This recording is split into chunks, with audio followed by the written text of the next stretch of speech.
Kutsinta for today's merienda. At pag napanood nyo nga po ari mga kaprensi ay asabihin nyo lang ay napakadali palang gumawa ng kutsinta. At kailangan nga laan po natin dyan ng 1 cup all-purpose flour. At salain nga laan po natin ito para maging pinong-pino. At ang kasunod naman po nating salain ay 1 cup cassava flour. At kagaya nga din po sa paggawa ng puto, ang kutsinta ay napakadali lang din po talagang gawin. Ay sabi nga ni po ay basic na basic lang. Ay hahaw. At naglagay nga din po tayo dyan ng half cup na pulang asukal. At halu-haluin nga lang din po natin yan mga kaprensi. At 3 cups na tubig nga lang po ang ating inilagay dyan. At pag nga ni po napanood nyo aring vlog na ito ay pwede na nga po kayong magbenta ng kutsinta. Dahil nga po ay talaga namang napakadali lang na ring gawin. At maglagay nga din po tayo dyan ng 1 kutsarang lihiya water. At para nga po maging kulay orange yung ating kutsinta ay naglagay nga po tayo dyan ng 2 kutsarang tinunaw na aswete. At kung wala naman po kayong aswete ay pwede naman pong food color ang inyong ipangkulay dyan. At pag nahalo na nga po nating maigi yan ay atin nga po uli yung salain. At yung nakikita nga po ninyong maitim dyan, ayan nga po yung nalaglag na buto ng aswete. At ganyan po dapat ang texture pag nagluto kayo ng kutsinta. Ay basta nga po yung lihiya water ay wag ninyong akalimutang lagyan pag kayo ay magaluto ng kutsinta at yun po talaga ay importante. At lagyan nga po natin ng mantika yan isa-isa para nga po ay madaling matanggal pagka naluto mamaya. At pag nga po may mga handaan sa inyo kahit nga po hindi na kayo mag-order, kahit kayo na nga lang po ang gumawa dahil nga po ay napakadali laang. At salina na nga po natin isa-isa yung ating mga takaan. At kung wala nga din po kayo masyadong inapagkaabalahan at gusto ninyong kumita araw-araw ay pwede nga po kayong magpa-order ng ganito. At pag nakabenta nga po kayo ng ganari ay maigi din pong panghulog sa card. Ay linggo-linggo po ba yan naman naga-birthday si carding ay bawal pumalya ng paghulog. At mga 35 minutes nga po natin yang i-steam. At ayan na nga po mga kaprensi, pagkalipas ng 35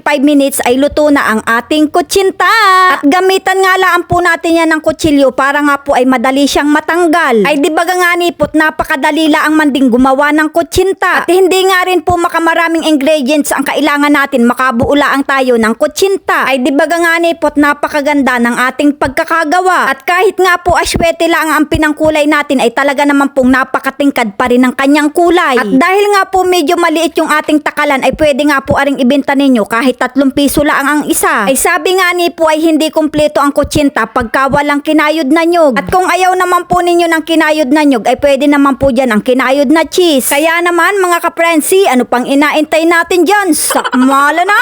At lalo pa nga pong nasarap ang kutsinta pagka maraming nilagay na kinayod na nyog. At syempre nga po hindi mawawala ang ating kaping barako. Kaya naman mga kaprensi, kung naibigan nyo nga po aring video yung ari pa like and share na lang po. Maraming salamat!